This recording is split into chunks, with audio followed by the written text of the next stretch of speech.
Hey, everybody, we're live, and I'm proud to present Wayne Mabry, aka Violator. I haven't seen him in a while, and the last time we talked, things were cemented. The Raiders were in their new home, but he was being feted as a Hall of Famer. I mean, have you come down from that? Because I haven't. That's cool, man. Congratulations once again. Thanks again, brother. And first of all, thanks for having me on your platform today. And no, you don't come down from that. That's what makes it so life changing. You don't come down. All that work put in, and for an organization like Ford and the Hall of Fame to recognize you, let alone the team itself, and support you in this endeavor. It's like my whole journey has almost been cemented. Wow, wow. What do you have? Do you have now obligations that you do that come with the role, your appearances? How does that work? You hear that all the time from people of a certain status or a certain accomplishment in life. I'm beginning to get a lot of that, a lot of requests to be places, do things, even more than before. But now I have another pin on my belt, so to speak, to bring when I come to the table. Nice, nice, nice. Now, you and I were at the NFL draft. How was that for you? Man, that's like how kids get excited when they go to Disney World, Disneyland, any amusement park. Well, that is an NFL's fan amusement park. It was such an event, even in the Vegas heat. I think everybody really took some memories back.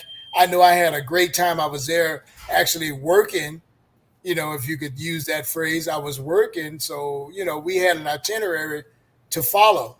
But in spite of all that, just the people that you met, you couldn't do that any place else, man. Not even the Super Bowl, because every fan from every team was represented there. Vegas knocked it off the chart. Yep. I'm waiting to see what the Super Bowl is going to bring to Vegas. That's going to be a lot of fun. Hey, what aspect of the the draft did you like the best? I liked the red carpet because I got to interview Wayne Newton and Donny Osmond in addition to all the players that were at the carpet. I scored 100%. Yeah. No. I scored 98%. There was one that got by me. That was Chris Olave on the red carpet, but I got him in the interview room. So that was my, oh my goodness. I go back. I think I missed only two. No, I have covered every red carpet I was allowed to cover since 2010. And the reason I say that like that is because they first did in New York in 2010, and I signed up to do it the next year. And what's her name? I'm not going to mention her name. Said, "Well, Zennie, you've done it already, so make room for somebody else." I just said, "Okay, fine." But that was my most fun part. It just because it was so, and the reason why is that we were on the Bellagio fountains and on a kind of a barge setup. And at one point, which is actually my live stream, the wind blows, the wind hit the water, and next thing you know, the water's, I was going to say getting in our hair, but I don't have any hair to get into, which is really nice, right? But oh my goodness, ladies with their gorgeous hairdos, they were really catching it. And that it was just waving around and everything. It was an experience. I loved every second of it. And I was happy for the water because it was so darn humid. It was awesome. How about you? Definitely. You can imagine me in full gear for 3 days, man. Quite the experience. But like I say, even in the fatigue, it took me about a week to just recover from all of the activities and the running around, dehydration that you fight constantly. But like I said, I would have turned around and done it the next weekend. It was just that fantastic. If you're a football fan, let me put that first and foremost. If you're a fan of the NFL, this is not like any playoff, any championship. This is the draft and everybody comes out and represent their teams. To me, it was nothing more beautiful, man. Hey, how would you? I say, how would you assess? I don't know. I'm coming off like that. How are the people to you? Because it was your first draft. You were in gear, and I mean, for me, I was randomly walking along, right? This was after Ice Cube played. And wait, I ain't never heard Ice Cube in concert in my life. He was awesome. I just was like, what? I thought, what have I missed all these years? Oh man, I felt like a schlemiel. But the whole, but some Robert from Texas just grabbed me. Zennie! How was it for you? Pretty much the same thing. I couldn't just randomly walk. That's kind of a stretch. Was mostly doing my ambassadorship, fellowshipping with other fans. That was, to me, was the most exciting part. Just the stories from people that had seen me for all those years, just meet me in person. So everywhere I went, it was kind of like that scenario, man. Even kids from other teams, man. And that lets you know that, when you put that positive energy out there, that fanaticism, just that fandom, and it's not fake, people can relate to it. Amen to that. Hey, did Mark see you? Did you see Mark? No, I didn't. I saw Mark on the corner of You should have been there, man. If I had known, if I had my wits about me, I would have said, I gotta drag Wayne in here. They had an impromptu press conference, Las Vegas Boulevard and Flamingo, in the middle of the strip. And I was invited. I had no idea how it was going to be set up. I didn't realize it was in the middle of the strip, right? And we came in there, and it was Governor Sisolak was there, a bunch of dignitaries from the Las Vegas Stadium Authority. When Mark came in, and then Pete O'Reilly is my friend from the NFL. And then it was I have it on live stream. It was a surreal kind of deal. But I looked around because there were Raider fans there, and I was thinking, man, this feels really good. It just seems like there ought to be more Raider fans. And but you would have made it. They would have had you on the stage. That's for you. That's for you. Having said all that, you planned a party, I believe, and for the draft. Where was it? Because I meant to reach out. I was, because I'm here for my mom and everything, and I was so just trying to get there. We had 2 flight cancellations. So by the time I did get there, all of my plans kind of went, and I was just literally going with what the NFL was saying as a press person I do. Where was your party at? Well, there was 2 parties, and the first was at the Tropicana. The second was for the ESF, which is the Elite Superfans. And that's where I met most of the guys that, we had a camaraderie ship, and it was just like going to a class reunion of sorts. So it's a great fraternity. And I try to enlighten the fans on loving on the other fans, because without those other fans, we don't really have a game. We haven't practiced. Tell me more about ESF. What is that? Is it something that I should get involved in? What's all that all about? These fans are from, like I say, from all 32 teams. They have grouped together, and their main campaign is fighting bullying, and that's a big issue in this world right now. So I'm always in their corner with that, and just doing goodwill, whatever it is, whatever the venue, whatever the charity is. It's all about giving back. And my whole mission for my 31 years has been to change that stigma about Raider fans. So I'm still on that mission. So obviously I've got more work to do. Were you encouraged by what you saw in Las Vegas with all the great Raider fans coming and being commiserating and being nice and, cheerful and everything? I look at it this way, Zennie. You always hear me speak about generations, and that's what I got to witness and have conversations with, from Raider fans that's still in the womb to those that are my age and older. The conversation just varied, but it was all the same thing: united under the shield. That's how it felt. There were pockets of Raider fans everywhere, and I was quite impressed. The heat was just the one thing, but I have to say, the PR people that represented the NFL and have done so at the red carpets and the drafts before were really great about making sure that I got in the cart and got around, and they know what I had a bum hip and all that, and so they were really fantastic to work with. So all in all, it was, and then it made money for Las Vegas. I know there are people who kind of griped about it, but one of the door people at the Flamingo where we not the Flamingo but the Bally's where we stayed told me he made $1,500 as a door person for the draft during that week. Not bad, not too shabby, not at all. Hey, so what initiatives you got going? What are you up to? And you still have those great cigars. Although yes, I got to hold them.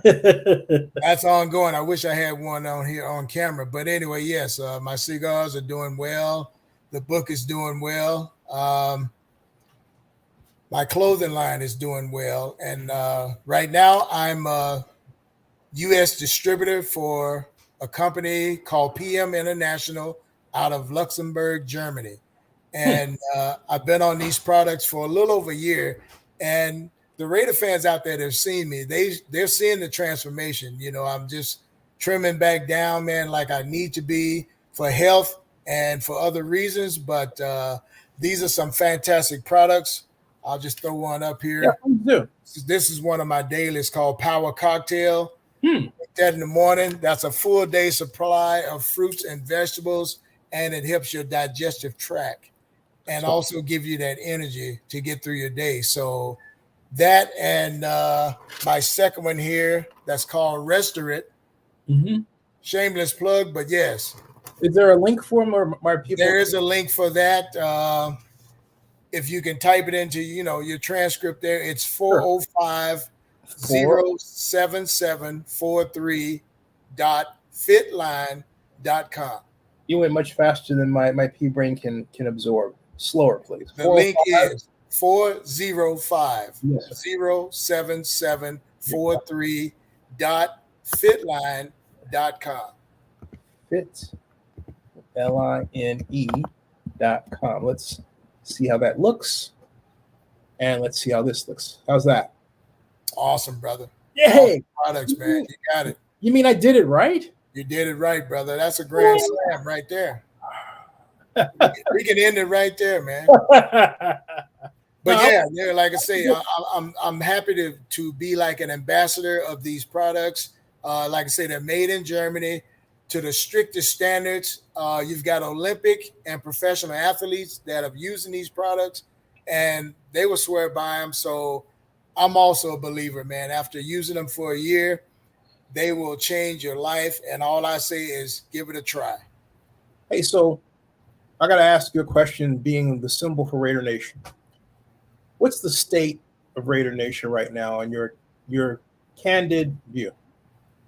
Well, I always look at the shield as just a shield of honor. And that's what hooked me as a 12-year-old.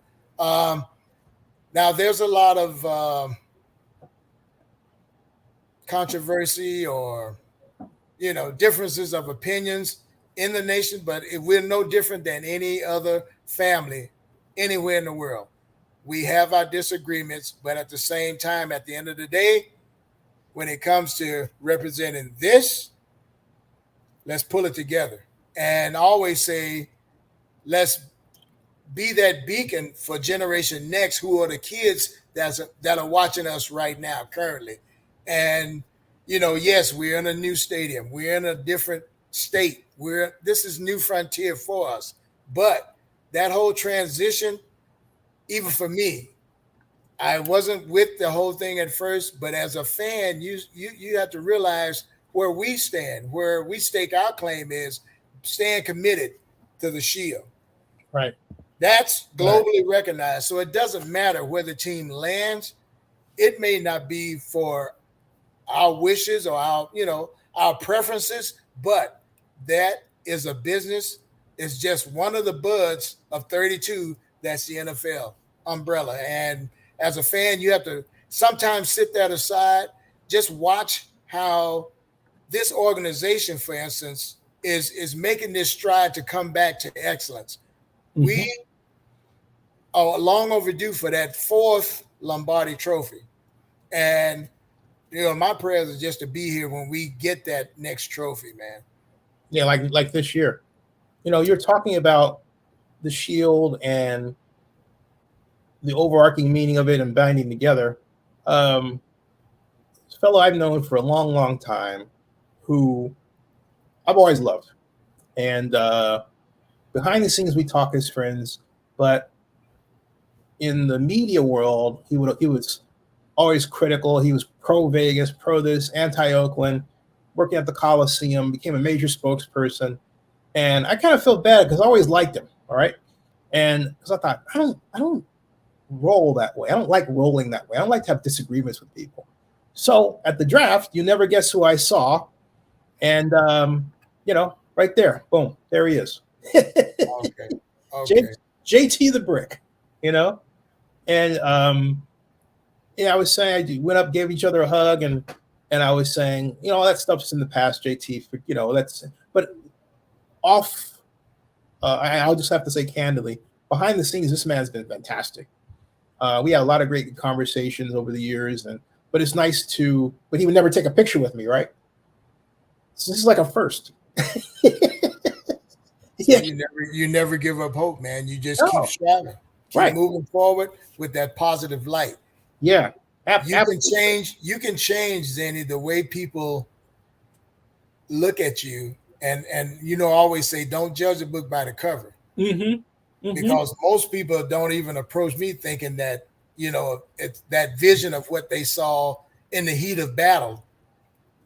It's a different guy when you come up and have a conversation. And that's why I say I love having conversations with the fans of other teams, let alone ours, when they are true fans, because fans know that this is a fellowship between all of us. The tailgates in Oakland was a perfect example. I got to do that, live that as a fan for 24 plus years. Mm-hmm. Priceless. That's all I'm going to say. Priceless. Just the people you meet from around the world, the attitudes that they bring there. It's almost like we're having church on the parking lot. Not to mention the food. Oh, not to mention, Man, that food and libations. Don't leave that out. Oh man, that food was out of this world. Yes. And if it wasn't that, I always try not to drink much, but it was still, you know what I'm saying. It was quintessentially Oakland Raiders. Boom. Yes. Everything I saw on TV at 12 years old, I got to see that in person, man, and that was just like standing on hallowed ground. Mm-hmm. And it still feels that way in my heart. Yeah, and mine too, definitely. Hey, shouldn't it be preserved in some kind of way as a historic register, or, I mean, that's for a conversation for another time, but what do you think? You brought it up, so that's a conversation for right now. Here's my personal feelings that somewhere in Allegiant Stadium, even though they show a lot of the history, there needs to be a museum. Yeah. A Raiders museum. That's a great idea. Mm-hmm. So that people that come in, and I'm speaking of the youth, because they didn't get to experience a lot of the stuff that you and I did, and they can hear stories and they can Google stuff, but unless you've been there and got those goosebumps, you're missing out on some important moments as a football fan. So my thing is, there's room there somewhere, somebody that thinks outside of the box, make a Raiders museum. Mm-hmm. Just like the Hall of Fame does, they can do that for us. And that's a fantastic idea. I really do. It would be something just for the artifacts, just all the stuff that would be in there. This place would be pretty much a ballroom. Mm-hmm. And that's something I would just hope as a fan that once you go to Allegiant Stadium, you catch up with all the history through videos, whatever, that they could arrange there. And to help people catch up, man, because regardless of how the media has treated us, we have been steadfast. And I'm speaking for the nation. We have been steadfast and committed to this team. Yes. So when that day comes around again, look out. Speaking of which, how do you like the new coach? I'm excited about Josh McDaniels. I'll tell you why. Because last year, not knowing, this was before Dan McDaniels, but I released a playbook I worked on for about a year called the Eagle Offense in the NFL, and was based around my obsession with the 2007 New England Patriots offense. And Josh McDaniels was the offensive coordinator for the Patriots, and in 2006, Bill Belichick dispatched him to go down and visit with Urban Meyer and learn about the spread offense. He took what he learned, brought it back, and built that record-setting 2007 offense that, if they had stuck with their bread and butter plays, they would have beat the Giants and ran the table in the Super Bowl. I was there. They didn't stick with it. But my playbook is based on that. And so when they hired McDaniels, I'm like, wait a minute, that's the guy. Maybe, so I have a little personal desire to see that kind of offense resurrected again. And I was trying to sort of push it into motion. I don't know. What say you? Well, when I first heard the announcement that him and Ziegler were coming, I would sit back and I'm hoping. I know that a lot of the nation felt the same way. We weren't with it. It took a while, just like with the move. It took a while, but as when you put your fan emotions aside and think as winning football, yeah, I got excited about it, and I've been watching some of the strategic moves that they're making.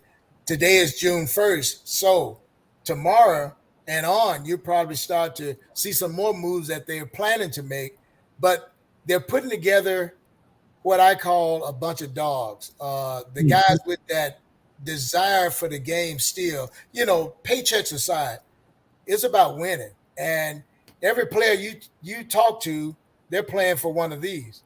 That's not a Super Bowl ring, but that's my Hall of Fame ring. Yeah. That is kind of like the icing on the cake for wherever you are as far as the football relationship goes. But I'm watching this deal now. Sue is blowing up, social media right now, the possibilities. And I'm looking at who are we going to nail down as that stud right tackle.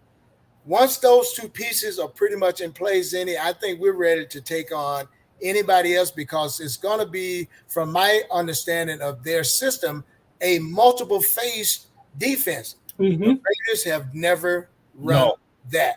No, never. People are going to be shocked. You're gonna see some different stuff that won't look like us, but it is us. So I'm ready for that new challenge and the pressures that we can oppose on other teams. Because in Al's old saying, you take what you want. Yeah, and do that with different tools, and I think that's what Patrick Graham, the tools, are going to bring this year. Hey, what do you think about? Let's talk about Kaepernick. What do you think about Kaepernick? Do you think that he'll make the team? Now, right now, he's the pink elephant in the room, so to speak. There's various opinions, and in America, everybody's entitled to that. But if this guy can come in and help us win a championship, all that other stuff that's gotten filtered into it, be in politics and whatever else, will be flushed. Yep. What about the criticism that, and this is what I have a hard time with, that he's not done anything for anyone black or the community? Pac-Man Jones, who's a friend of mine, actually issued that criticism. And I respectfully disagree with him. And I was explaining privately that I felt that as black men, we, particularly now, and this happened before Buffalo, need to stick together. And so I said, one thing that I know about Colin from the Bay Area, and you may remember too, but I remember that Colin was always putting $500,000 into this youth group or children's group, or always watching out for kids, particularly black kids. So the criticism that he's received, I can't put my mind around. What am I missing? Here's my take on all of that. And it behooves me to even bring up political, race, all that. What we're talking about is winning games, winning championships. So a lot of people just take whatever they read at face value. Right. That's right. I warn people to be careful to judge others. Mm-hmm. Everybody in this country, especially, deserves a second chance, even in life, regardless, deserves a second chance. Now, you can be swayed by, and I call it bending like the blades of grass in the wind, whichever way the wind blows. But if you don't stand for something, you'll lay down for whatever. Yep. And so my warning is to be careful about judging people when you don't really know them. And that was, and I'm speaking about how we were treated in my first years as dressing up. You know, I'd heard all the stories, but then when I start to see that, that's what created the vision for me as I grew into my character. You know, I'm going to do something different and change the way people's opinions are. And you can talk forever, Zennie, but people really look at your actions. Yes. So, you know, and sometimes that takes time. So my other thing is have patience. You know, same thing with DC. Have patience. Yeah. You know, these pieces putting together are strategic, and there's guys with vision. And when we see both offense and defense, I think it's going to be something different than we're used to, you know, in the past. And I as a fan, I'm ready for it. Let's just go get it. You know, I'm going to pull a plug in for an addition to Kaepernick, though, Chase Garbers, because as a loyal, sturdy Golden Bear, I always rooted for him. I felt that he was incorrectly analyzed and evaluated. Chase Garber is a gamer who beat Stanford twice, actually. And if you know Cal football history and the play, and actually it's the 40th anniversary of the play, how about that? Then you'll know that we haven't had much success against Stanford lately, but Chase has been part of that winning streak that we've enjoyed. But the winning streak aside, and the more tangible discussion of technical football, Chase is great throwing on the run. He is an excellent pocket passer who can run at the drop of a hat. He doesn't have the strongest arm, but if you're the current person that's putting together a mid-range offense with a strong running game, Chase will do exceptionally well. I think Chase Garber is going to surprise a lot of people in Raider training camp. And third string, sure. But if he doesn't pan out or move up with the Raiders, which I can see him doing, okay, I can see him going to another team and starting, if not becoming a journeyman quarterback in the NFL. And there's nothing wrong with that, because look at Ryan Fitzpatrick, right? But I'm really high on Chase Garber, so I think he's going to do a great job. Well, it's great when these guys get an opportunity, first of all, to show their wares. And today's NFL is different than my old 3 yards in a cloud of dust NFL. It's an aerial show, but at the same time, it's almost an RPO type of game anymore, kind of like Madden. But still, it takes 11 men to pull this stuff off. So you want the best 11 that you can assemble on both sides of the ball with that desire to be champions, and let's go get it. Hey, let's talk about, again, the draft in Las Vegas. Do you have a favorite place now to go to in Las Vegas for events? Because you've been advertising some things over the past year plus, I think. What's the lay of the land for Las Vegas for you? Man, like I say, that's it's like going to Disney World, because you've got your choice of places. And everywhere that I go personally, I try to leave that footprint, because that's what it's about. You establish relationships. You know, it's different than when you go there visiting on an occasion, but like during the season, it's all business trips. And I'm looking to form those relationships and better let these guys get to know us better as a fan base, and just embrace us, because as long as that team's there, there's going to be an influx of this all the time. I could not have said it better at all. In our case, because my poor mom got pneumonia, and I'm happy that she's with us, you know, Wishing her the best, man. Thank you. Yeah, Bally's, Las Vegas. I can't say enough about how wonderful they were, including comping the entire week that Mom was in the hospital. So, which was unexpected, and but that's what they did, and it helped me because I was pulling like 12-hour shifts every day, just getting up, taking an Uber, going to Valley Memorial Medical, staying there until they kicked me out at 8:30 or 9, and she's here. So but I can complain about the hospital, but I've done enough of that. I even got a video of my mom's roommate, who actually was she was in there because she tried to kill herself, Wayne. And the one thing that I don't understand is why young people her age, 25, 21, 22, are taking this frightening option of doing something that was unheard. I mean, look, what's up with that? Well, it sounds like you're touching on the whole mental health issue, which is very big. And I've gone to a couple of events there in Vegas. It's an annual event that I go to, suicide awareness. I'm a big component of that, just helping out, like I said, giving back, lending strength to those families that suffered through that. But it's another silent killer because these people don't know who they can reach out to. And I encourage Raider Nation all the time, man. If you feel somebody you feel they're in trouble, just reach out to them. It's as simple as that sometimes. Yeah, you're absolutely right. I remember saying to this young lady, I said, why did you, I got up the nerve to ask her why she tried to do what she tried to do. And she said that her mother had a way of talking to her that she felt she didn't care. And we broke it down, and I just said, hey, if your mother, I said, look, my mom criticizes me, that your mom criticizes you. That's part of the deal. Just think of it as a passing storm.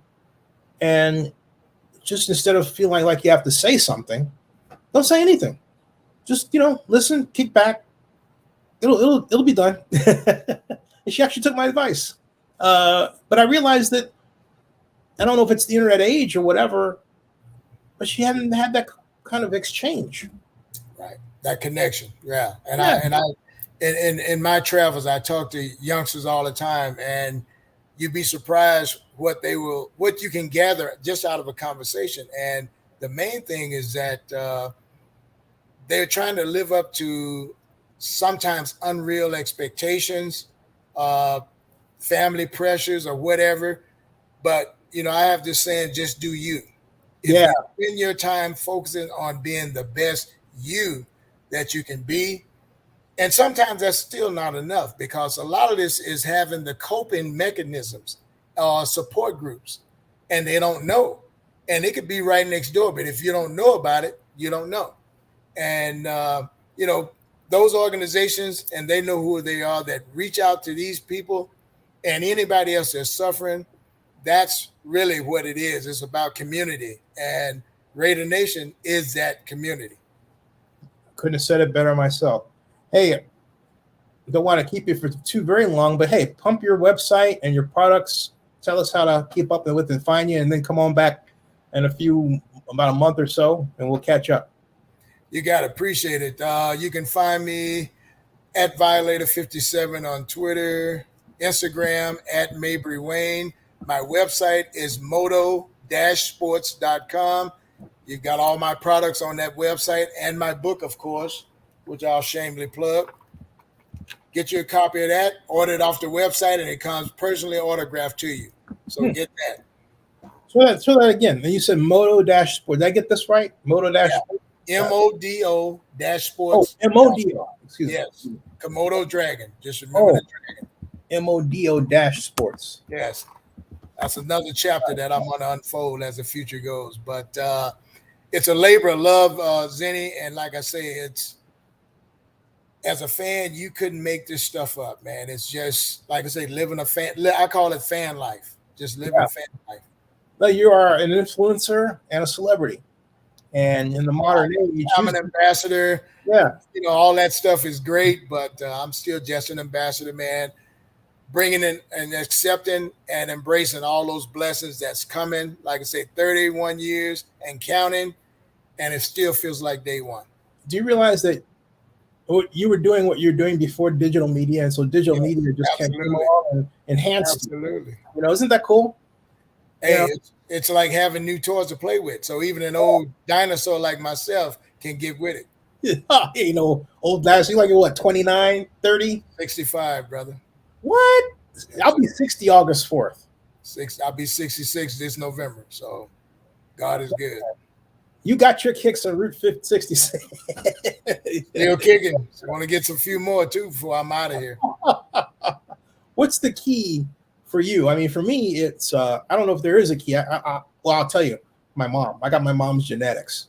Other than that, I think I'm paranoid about getting fat. Other than that, I don't know what else it is. What is it for you? It's just taking care of the temple because you only get one. You can't trade this one in.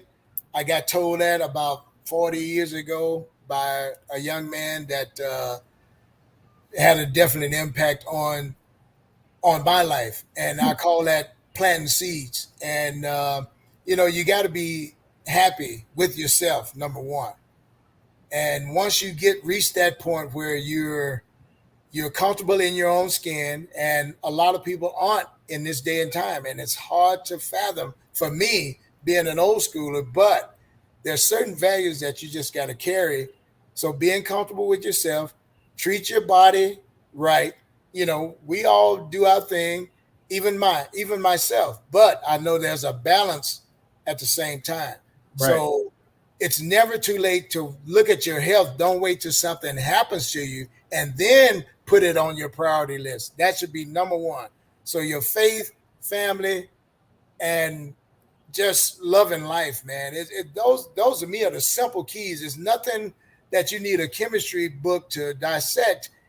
Just be happy with who you are, where you are in life. Keep your faith. Keep believing that there's something better, and keep striving. That's the key. And check out motosports.com. Hey, Wayne, stick around in the background. Don't go anywhere. Folks, tomorrow we'll have Oakland mayoral candidate Greg Hodge on at 3 o'clock Pacific, 6 o'clock Eastern. Can't wait.